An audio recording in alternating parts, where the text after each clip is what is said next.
افغان نړیوال اسلامي پوهنتون. افغان نړیوال اسلامي پوهنتون په افغانستان کې د فوق لیسانس برنامو یوازینی ځانګړی پوهنتون دی چې د ماستري او دکتورا په کچه متخصصین روزي. دغه پوهنتون د اسلامي امارت په نوښت تأسیس شوی چې د ماستري او دکتورا په کچه د شرایطو، طب، انجینری، کمپیوټر ساينس او زراعت په برخو کې 15 پوهنځي او 28 څانګې لري او تدریس پکې په دوو نړیوالو عربي او انګلیسي ژبو ترسره کیږي.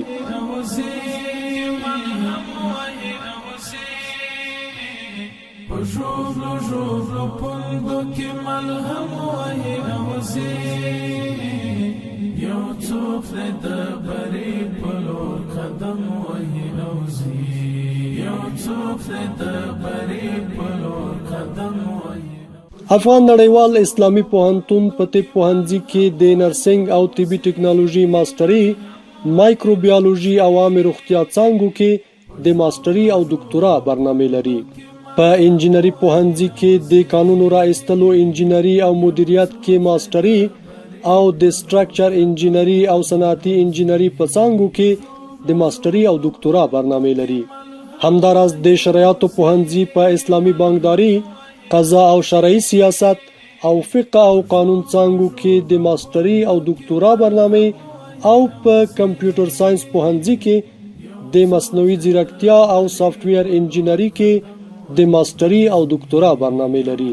دغه راز د زراعت پوهنځي کې د هارټیکلچر دکتورا په حیواني تغذیه او تولید، کرنیز اقتصاد او اګرانومي څانګو کې د ماستري او دکتورا برنامې لري.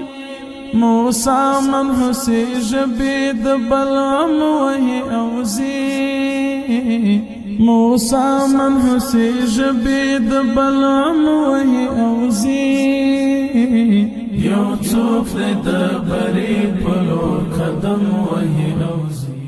یاد پوهنتون برحاله 102 تنه مجرب او با تجربه داخلي او بهرني استادان لري چې شاوخوا 900 محصلین پکې په زده کړو بوخت دي او د محصلینو د جذب پروسه په چټکۍ سره روانه ده. افغان نړیوال اسلامي پوهنتون مجهز لابراتوارونه، علمي مجله، کمپیوټر لاب، د څېړنو فارمونه، معیاري کتابتونونه او د محصلینو د مطالعې او لوبو لپاره په پراخ او منظم چاپیریال سنبال دی. لیمې شبګر وهلې تر حرم وهي اوزي، یو څوک د بری په لور قدم وهي اوزي. یاد پوهنتون د علمي محصلانو مالی او اداري او د څېړنو معاونیتونو سربیره د نړیوالو اړیکو او ارتباطاتو معاونیت هم لري چې توانېدلی په لنډه موده کې د سیمې مملکتونو له نړیوالو پوهنتونونو سره روابط ټینګ کړي. همدارنګه د محصلینو عملي زده کړو او تجربو شریکولو په موخه له داخلي پوهنتونونو، امارتي او خصوصي سکتوري ادارو سره هوکړې کړې دي. افغان نړیوال اسلامي پوهنتون له فتح وروسته د افغانستان غوښتنو ته په کتو په 1443 هجري قمري کال کې ایجاد شو او ډیر ژر به د سیمې او نړۍ په کچه د معتبرو نړیوالو پوهنتونونو په قطار کې راشي.